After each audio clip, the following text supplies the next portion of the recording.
So I want to wish you a Ramadan Mubarak. I pray that you have had a blessed Ramadan and that you continue to have a blessed Ramadan. And if we don't see you, that you have a Eid Mubarak, a blessed Eid, alhamdulillah. Well, we are indeed thankful once again to Allah subhanahu wa ta'ala, highly glorified is He and Most High, for blessing us to be able to see another Ramadan, to be able to fast another Ramadan. I remember my brother, Imam, told us, I don't know if it was last year, maybe the year before, he told us it's a privilege to be able to fast during the month of Ramadan. And that's true. But this one was a little struggle for me. You know, I'm struggling with medication and things like that, and trying to figure out the best time to take the medication and trying to work around. And you know, this particular year, Allah is the best planner. You only got about 8 hours to eat and sleep and everything, you know what I mean? And the next time you blink your eyes, the fast is right back up on you, you know? So, but Allah is the best planner. He knew that it was going to be like that when He designed the heavens and the earth. He knew it was going to be like that for us in 2015. Right. And He says, it's better for you that you fast if you only knew. Now, you're not supposed to be crazy now, you know? He said if it's a hardship, then He gave us a remedy for that too, you know? And Imam Mohammed, he taught us about following the guidance of Allah and breaking the fast when you're traveling. So we're traveling, so my wife and I are not fasting today, but we don't want to sit up here eating and drinking in front of you because we're not fasting today, you know.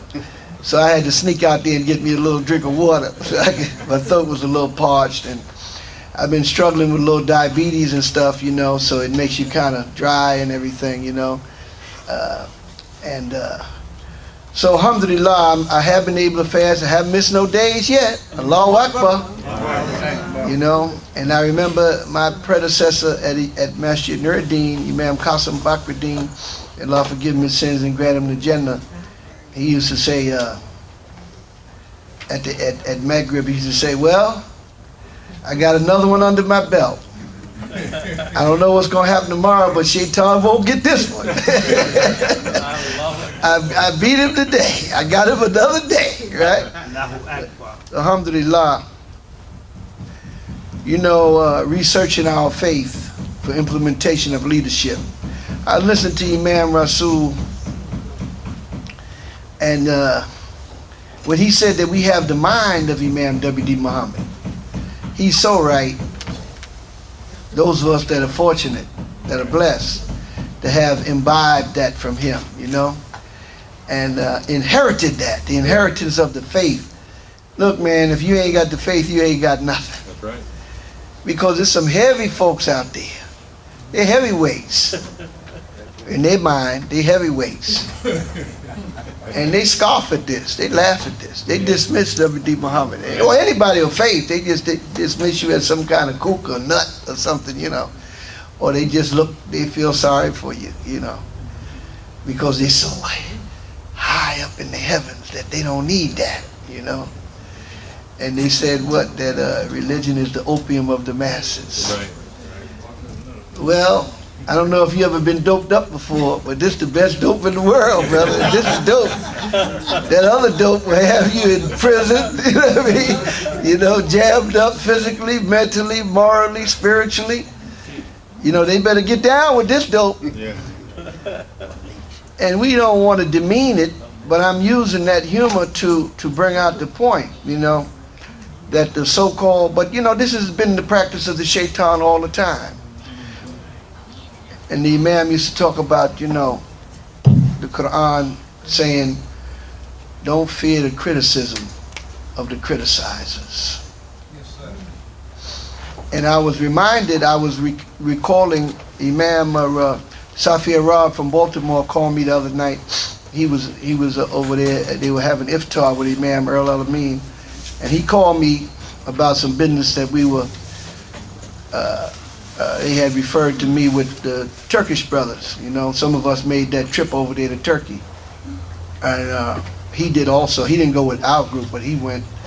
And when I was there, talking about what Imam Rasul was referring to, you know, the Turks are very proud of their history, that they ran the Muslim world for 400 years. And they talked about what a great job they did, and even the Arabs were happy. They said, I don't know about the Arabs, but they said the Arabs were happy having them running the affairs of the Muslim world. And they said, yeah, they really want us to run it again, you know, because we did such a good job the first time, you know. So I was at a big long table. And look, here's a little nappy head Negro from Harlem, right?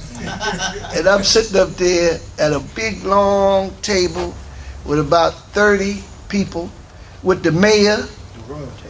Yeah, you know what I mean? And because just look, being a student of Imam W.D. Muhammad got me there. Yeah. Nothing I did. I'm sitting there, and they had a nice big lunch for us outside in the garden, beautiful garden and everything, and looking around, and they were saying, and they were talking about that, you know.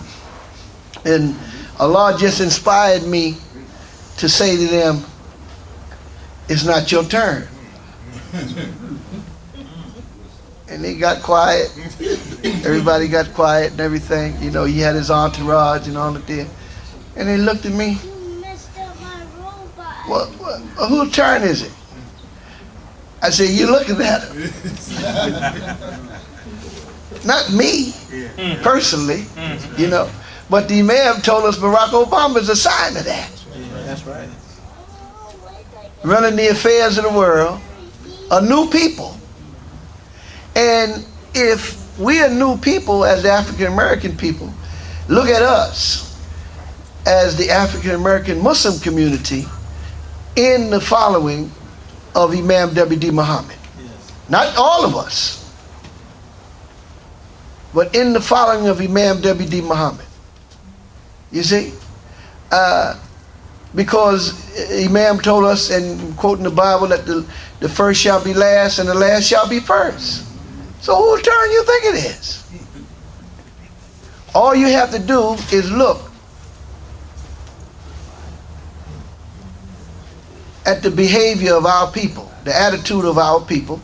Again, what Imam Rasul was alluding to. When these savages come in there and massacre a whole family of people in a house of worship. And what was their response? We forgive you. Now, I ain't gonna lie to you. That wasn't my first response. That wasn't my first, you know what I mean? Some of us don't, you know, some of us came through another experience. But look at the effect that it had. It actually, and this is not the first time, that has been our only response in the 400 years we've been here. We really have, I mean, we have, look, now the founder of that church was Denmark Vesey. He led a slave revolt, you see. But even that, like W.D. Muhammad II was saying, we've never been a people for revenge. That wasn't revenge. He wasn't looking for revenge. He was trying to liberate his people. And if you saw Roots, when they finally got an opportunity to get the whip out the slave, he wasn't even the slave master. He was just what you call an overseer. You know what I mean? He was the crew overseer that was doing his job, like the police today. Like the young people say, you doing too much.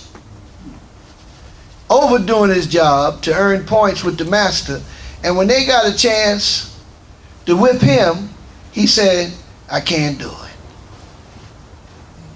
Now I remember watching Roots at that time. Thank you. And I said, well, give me the whip, I'll do it. Let me take care of him.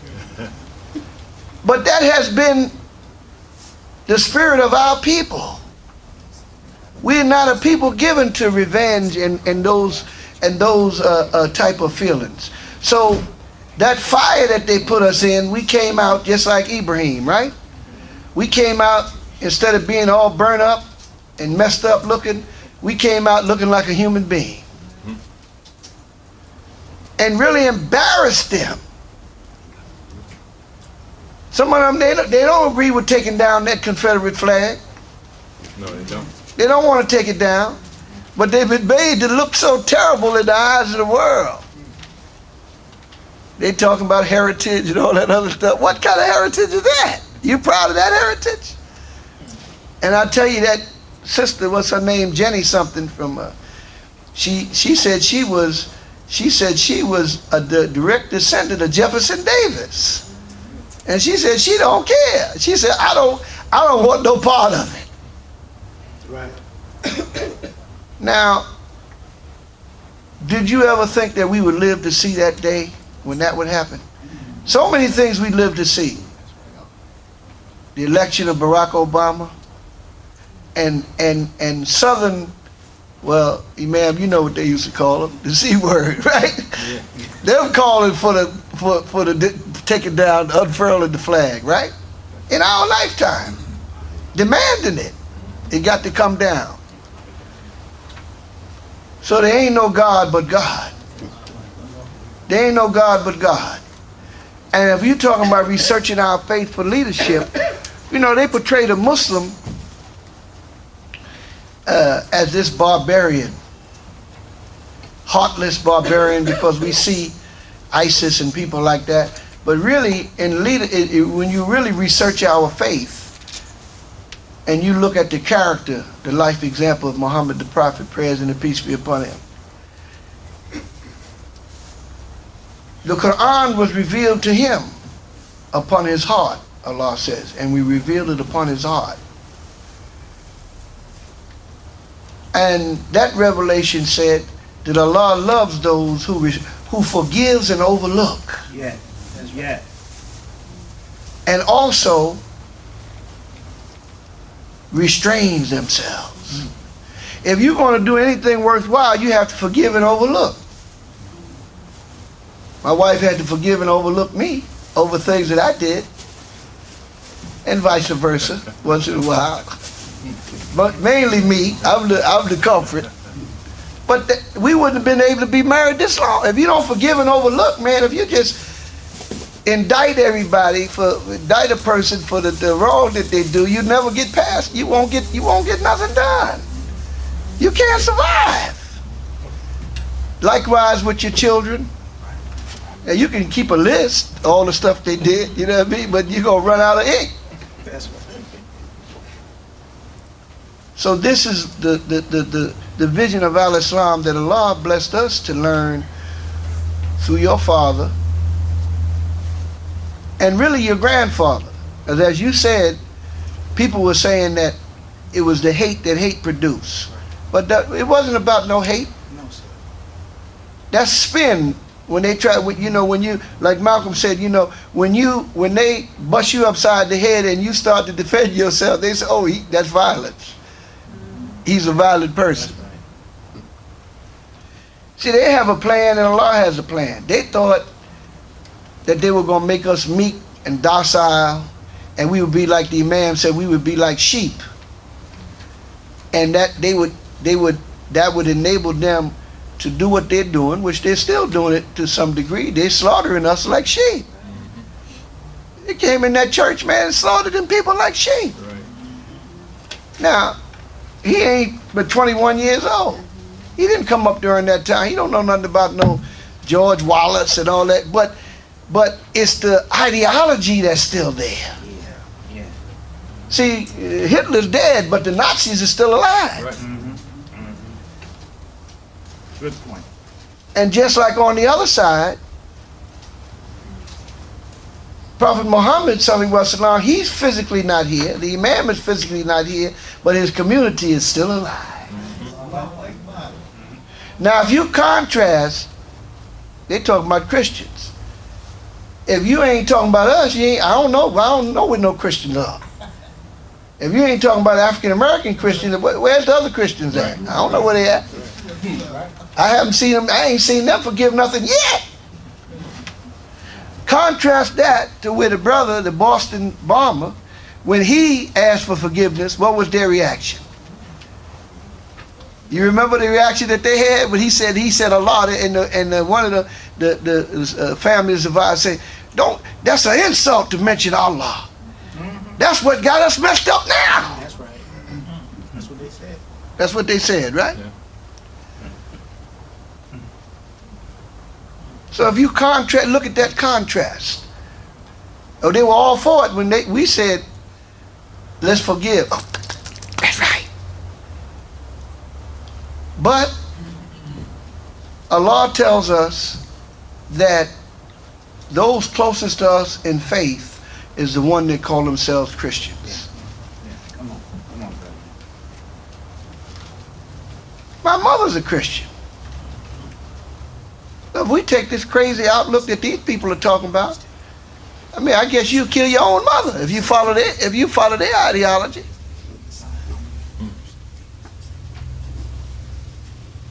That flag coming down is really just a link in the chain, because that flag is just a symbol of the image of a man as God, the white Jesus that they gave us. That they don't even believe. They don't believe that either. No. They know better than that. Right. Because if they did, they would follow it. So a brother called into my show. He said, "Brother Imam, you think we're going to see?" I said, "Brother, you mean to tell me that you think that lie can live forever? It can't live. But we have to have faith. Right. And we have to have faith in our leadership." Even, the Imam emphasized this point that he said, "Do you know that Allah is faithful? Yeah. That Allah has faith in us? That's right. That's right. Sure. We have faith in Him, He has faith in us." Didn't that what He said to the shaitan? "You won't be able to you'll get some of them, but you won't get my faithful servants." No, sir. And I remember the Imam one time, he was in Newark, and he was almost in tears. He was like begging the people to have faith in him. Man, that hurt me to my heart. All the things that he did and the sacrifices that he made. When the Imam came into the leadership, he could have told us anything. And we would have went for it. Right. Oh, now you a sheikh. You know everything. You know what I mean? You know some Arabic. You know some fiqh. So you don't want to give. We forget. How soon we forget Yeah. Yeah. that we didn't know nothing. Nothing. What they say overnight. You know what I mean? What did Allah say? Not until they get a little bit of knowledge, then they fall into dispute. Huh? They want to dispute with the Imam. Yeah. The Imam said they want to grade my paper. Yeah. Right. Yeah. You ain't got the answer key. How you gonna grade my paper? And this brother, he called himself a friend of mine, but you ever see one of these brothers or sisters that always competing with you? Every class I went in, he went in. And what did you get? He compete with me all the time. He ain't beat me yet, but he kept on. I went in. We went to Arabic class. He went to Islamic studies class. He went into business law class. He went into organizational structure. Every class I went in, he went in. And he wanted to see my paper. So after he got out of jail for the second time, I went to pick him up, and he said to me, "I'm so disappointed." He's disappointed. "I'm so disappointed." that you haven't done any independent study of any of the scholars besides Imam W.D. Muhammad. That is what he said to me. I said, really? I said, did you just say you just got out of Yale? You just got out of Yale? You just got out of jail? What would lead you to say something stupid like that to me? No, I did the so-called independent research, and I still came to the conclusion that they can't touch W.D. Muhammad. And I'm not just saying that to be saying it. You're right. When I was working in the prison over in Jersey, one of the brothers came to me. He said, "Imam Ramadan, I'm glad you're here, man. I'm glad you're here. Will you tell these brothers that Imam Muhammad studied at Al-Azhar?" They don't believe me. I said, well, if he studied at Al-Azhar, he ain't my leader no more. I want the brothers that taught him. I'm going to the ones that taught him. I said, hell no, he ain't studied. No, excuse me, it's Ramadan. But you know, that's why I try to sit down during Ramadan session, because I get a little hyper, you know. Man, what is wrong with you? We don't know how to respect leadership. Allah says, do you enjoin right conduct on the people and neglect to practice it yourself? That's a deep question, man. They said character is what you do when nobody's watching.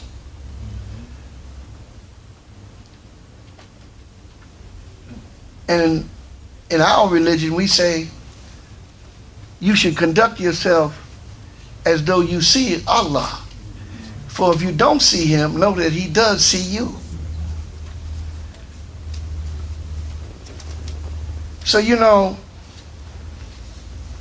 the Quran says, Bismillah ar-Rahman ar-Rahim, when there comes to them some matter touching public safety or fear, they divulge it. If they had only referred it to the messenger or to those charged with authority among them, the proper investigators would have tested it from them direct. Were it not for the grace and mercy of Allah unto you, all but a few of you would have fallen into the clutches of Satan. The shaitan, the Satan. We're always trying to be so different. Man, so we trying to, the brother on my show said, amen. And this brother called and said, brother, don't say amen. Say Ameen. I said, what is the difference? It's a big difference, brother. Don't say Satan, say shaitan. We focus on the little things. We focus on the little minuscule things instead of focusing on, and if you don't see that as a blessing from Allah that he gave to us, Imam W.D. Muhammad, we may not appreciate him, but other people, we don't know who W.D., we still don't know who he was. Yeah. Right. We just take him like he just any ordinary person. That's why we can't make the progress that we should make. Yeah. See, when you have faith, look at the faith that the progress that we've made even during the Nation of Islam, and we didn't have this. Right, that's right. Because we were faithful and we moved out and acted on that faith. Even though we really didn't have the quote unquote the real Islam, but our faith was real. That's right. Yeah, no doubt. And they say faith can move mountains, right?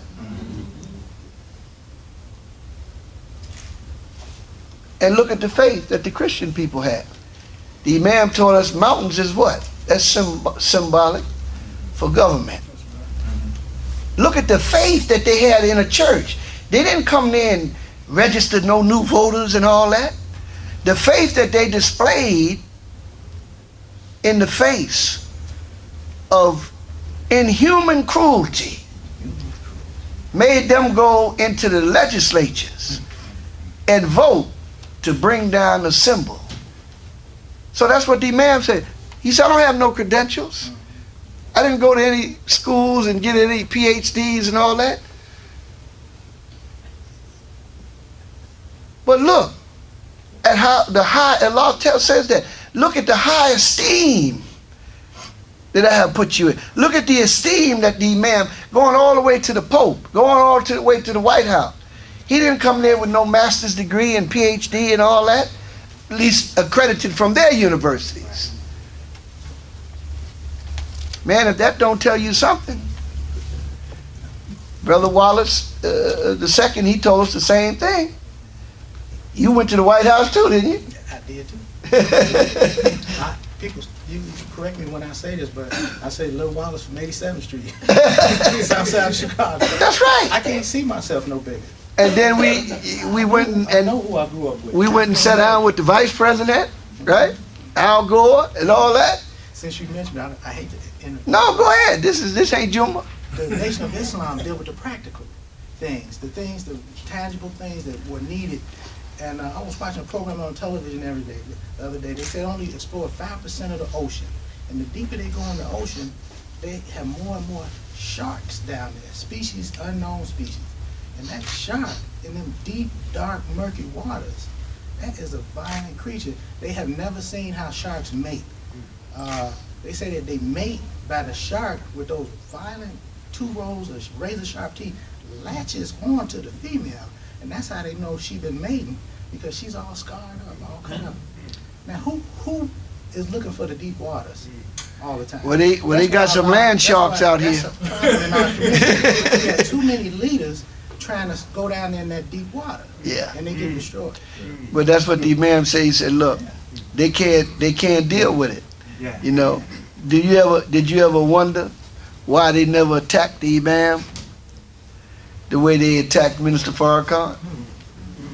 Wonder why? And the Imam said some things that I said, did he just say that? Look, he came to New York one time and he was on the radio. And you know how they get about Israel. So they were talking and the Imam said something, and one of the Jews called up and said to the host, he's a big host up there. He said, you gonna let him sit there and say that? And you're not gonna say nothing? You know what he said? You asked Imam Mohammed a question, he answered you. That's it. That's his answer. You know, my dad was a boxer, and I always attribute it to his boxing skills. He was a master. The harder you hit him, the harder he hit back. And they knew if they hit him too hard, he was going to knock him out. Look, one time, He was going to knock him out. we were at the He convention. did it every time. We were at the convention one year when they had that, what was it, Hurricane Katrina?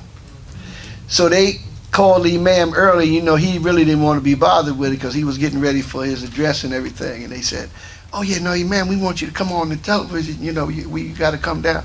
So he was on there. It was the Imam and it was this Catholic priest and it was this Jewish lady, right? So they were talking and everybody got, and the Imam wasn't really saying too much, you know. The Imam wasn't saying too much. And then they got ready to go. He said, well, we're going to wrap it up. And the Jewish lady said, I got to say one more thing before we go. And she said, we're doing this for the people, you know what I mean, and the victims, and I know Father so-and-so is doing something. And she said, I don't know you. I don't know what you're doing. Like that. And they, look, and before they could go, the Imam said, we are the victims. And he said, and what y'all should do, you should go back and research your scripture. You know what I mean? And then you'll come to the right answer. And then she tried to respond, and the man said, we're out of time. Shut it down. Right? That's right. You know, so the man was humble. It wasn't that he didn't know what to say. No, he was just, you know, he was just being cool, you know. And I was saying, man, go ahead, man, say something, you know. So alhamdulillah, you know, we were blessed to have that kind of leadership. And that's an example for us. You know, that's an example for us that if you will just follow the word of Allah to the best of your ability, you're going to do nothing but rise. I tell my daughter all the time, you know, in business and everything, I said, you know, the Quran talks about the day of elimination and the process of elimination. Don't worry about no competition. They will eliminate themselves. That's right. Drinking liquor and promiscuous sex. And all, they gonna. I was just saying the other night we went out to dinner. I say the man